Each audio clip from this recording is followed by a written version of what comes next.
Réagir aux multiples provocations de l'Algérie.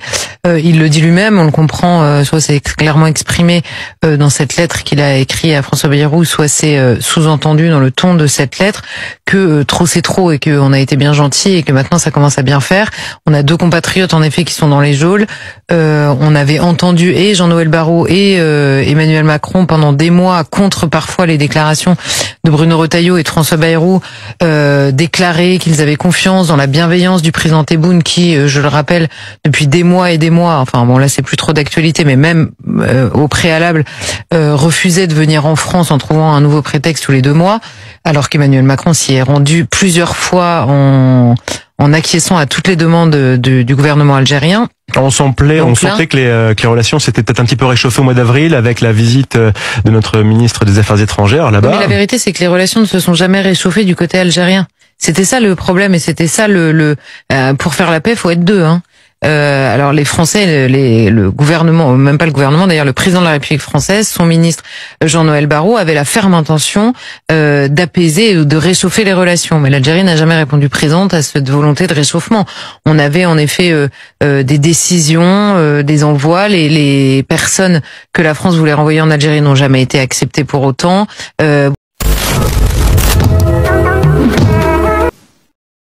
Sur la question des visas, est-ce que vous pensez qu'il va être entendu ou c'est peine perdue? Non, je pense que c'est peine perdue. Il peut vouloir en effet que les autres pays le suivent, comme il aimerait peut-être qu'une partie des pays du G7 le suivent dans sa tentative d'imposer la reconnaissance de la Palestine.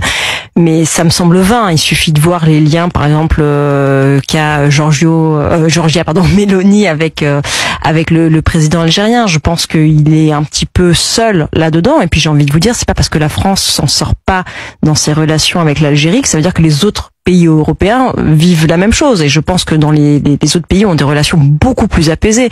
Encore une fois, c'est un passé qui ne passe pas finalement. Ce qui s'est passé, la conquête de l'Algérie, qui semble maintenant un peu lointaine pour certains. Le gouvernement algérien aime bien retenter à chaque fois de réallumer un petit peu une flamme qui s'éteint, et ça n'en finit pas. Et je pense que Emmanuel Macron, s'il souhaite en effet que les autres interviennent, c'est vraiment parce qu'il est acculé, il n'y a plus rien. Bonjour, on va parler aujourd'hui des relations France-Algérie. Elles se sont dégradées de façon assez spectaculaire, presque brutale récemment. Oui, bonjour. C'est vrai que le climat est particulièrement électrique. On a vu Paris durcir les visas pour les officiels algériens et Alger qui réplique sur des biens très symboliques, comme les terrains de l'ambassade française. C'est assez inédit, non? Absolument inédit à ce niveau-là. Surtout que ça s'ajoute à un contexte déjà lourd. Le refus algérien de reprendre les expulsés, les tensions sur le Sahara occidental, et puis à ces ressortissants français détenus. Une lettre qui vient une fois de plus tendre la corde sur laquelle la diplomatie française à l'égard de l'Algérie se perd. La diplomatie française aujourd'hui, à travers la position qu'elle prend, c'est une diplomatie sans issue, sans voix, et je crois qu'il est bon de rappeler à votre antenne que seule la raison, seule la sagesse doit redonner force et pouvoir à la relation. Oui, on sent bien qu'on dépasse le simple incident diplomatique. Tout à fait. Ce n'est pas juste un coup de froid passager. C'est comme si toutes les failles profondes se réactivaient en même temps. La mémoire, bien sûr, mais aussi les calculs politiques internes, les très gros enjeux stratégiques. C'est un mélange complexe. Justement, la mémoire, cette fameuse mémoire de la guerre d'Algérie. On a l'impression qu'elle revient tout le temps, que c'est la seule grille de lecture. Est-ce que ce n'est pas un peu facile ? Un écran de fumée parfois, C'est une vraie question. C'est ce qu'on pourrait appeler le piège mémoriel.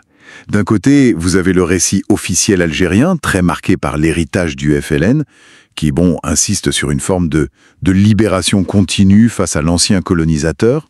Et de l'autre côté, la France qui oscille un peu, entre des gestes de reconnaissance et puis une certaine lassitude, voire une exaspération face à ce qui est perçu comme une instrumentalisation permanente de ce passé. Donc l'histoire devient une arme politique, en fait. Exactement. Des deux côtés. Et ça paralyse toute discussion un peu rationnelle sur les dossiers actuels. Une instrumentalisation à double sens alors, hein. Alger qui agite l'épouvantail français pour resserrer les rangs face aux problèmes intérieurs, et Paris qui veut montrer les muscles après avoir tendu la main sans retour. C'est un peu cynique comme jeu, non? Cynique peut-être, mais politiquement assez logique de leur point de vue respectif. Côté algérien, il faut le dire, la fibre anti-française reste un levier de mobilisation très efficace. Surtout quand le contexte économique et social est difficile. D'accord. Et côté français? Côté français, on voit un président Macron qui a beaucoup investi sur le plan mémoriel avec le rapport Stora, etc., sans obtenir grand-chose en retour d'Alger, il faut bien le dire. Du coup, il semble un peu obligé d'adopter une posture plus ferme. Mais c'est délicat pour lui aussi. Ah oui, très délicat.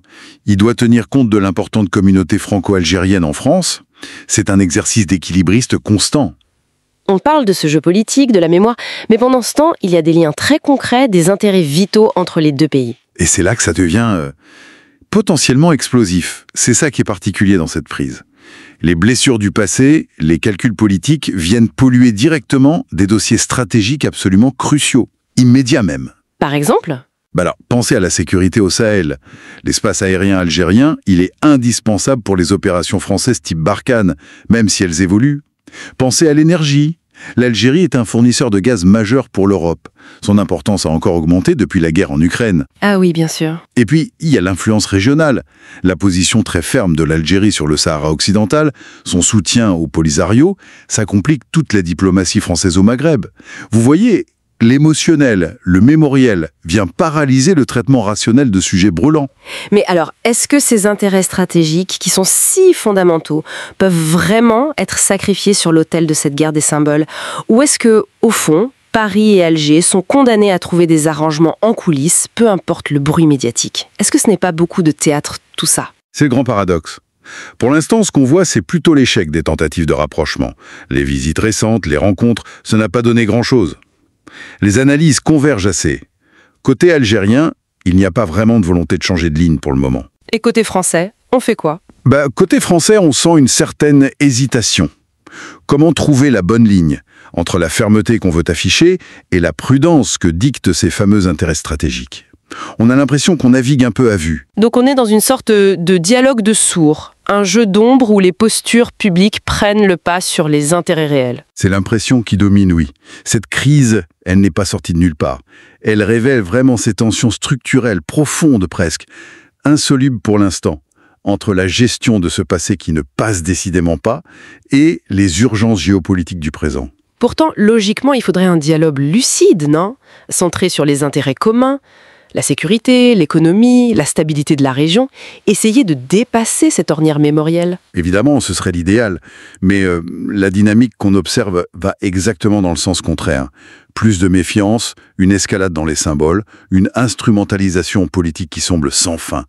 Le chemin vers un apaisement, un vrai apaisement, il paraît très très long. Tout ça amène quand même à se poser une question, au-delà des discours officiels, souvent enflammés, au-delà des sensibilités historiques qu'on comprend bien, est-ce que cette tension permanente, qu'on a l'impression parfois qu'elle est entretenue, ne sert pas finalement des agendas moins visibles ?